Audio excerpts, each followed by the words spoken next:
Hi guys, how are you? I'm going to take you guys through how to create a project in Noodletools and some basics of citing. All right, cool. Let's take a look.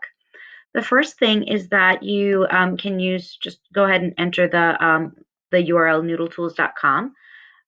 But this is an important part of logging in. When you click the login button, do not log in on this side. Only log in on the right-hand side with sign in with Google, okay? Only click sign in with Google. Do not sign in on the left.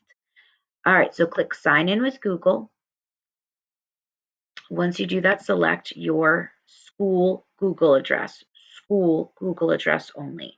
If you do not do that, you won't be able to share your project with me and I won't be able to help you with your citations or grade them. So it's important to do that. Once you do that, you're going to create a new project. And the project title, I'm going to ask for you to type in your last name. John and Manny, please do your last name, comma, your first name. And then the name of your hero that you are doing the research about. So for me, it might be Shimoni Spider-Man, okay? But if Spider-Man's not your hero, and if your last name's not Shimoni, then don't do that. Keep the defaults to MLA and advanced, okay? So you're gonna need to do that. Once you do that and click submit at the bottom right-hand corner, you'll have a new project. Now I'm just gonna go into an old project so you can see. Okay, it will bring you to a dashboard page. And what you're going to do from there is to scroll down to the sharing section. You'll click share with a project inbox. Again, share with a project inbox. Click on that. And in that project inbox, you'll start typing hero represents his/her time. I think it is case sensitive. The good thing is that once you start typing this in, as you are connected to your school Google account, it'll just pop up and then you'll be able to select it automatically. So once you start typing in hero space, you'll probably see our project and you can go ahead and select it. Because I'm not a student in my own class, I can't select it and show you. Once you do that, though, it's important that you click done. If you don't click done, none of this will actually stick. Okay, so go ahead and click done once you have done that. I will click close, which is, I know, in the wrong place, right? We're used to seeing cancel on the left and go or enter on the right. But anyway, done is over here. So I'm going to go ahead and click close because I don't have a project there, but you will click done. Once you do that, your project is set up.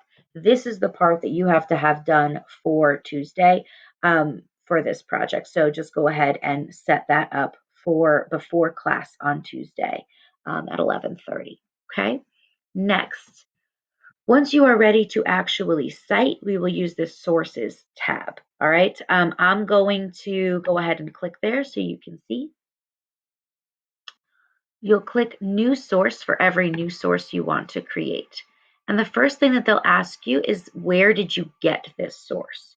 So for your book or your movie, you might have a book that you actually are physically holding, like in your hand, like a physical book. If that's the case, then you would click Print or In Hand. If it was a performance that you attended, then you would click here in viewed or heard live, or I believe DVDs, yeah, are also in here. Film, video recording, television program, that would all be in here as well. So if you watched a movie, then that would be there. However, for your research sources, you're going to need to decide if you used a database or a website. A database is anything that you got from our school library page. A website is anything you got from Googling. So make sure to know the difference. Some sources might exist in both places, but tell me where you got it, okay? So database is probably for all of the stuff that you got last week. Websites are probably for all the stuff that you got before. I'll go ahead and click database, or I'll start with website to help you guys out. Actually, it looks like my recording will end in 25 seconds, so come on back for part 2 of this, all right, where we will start to actually cite.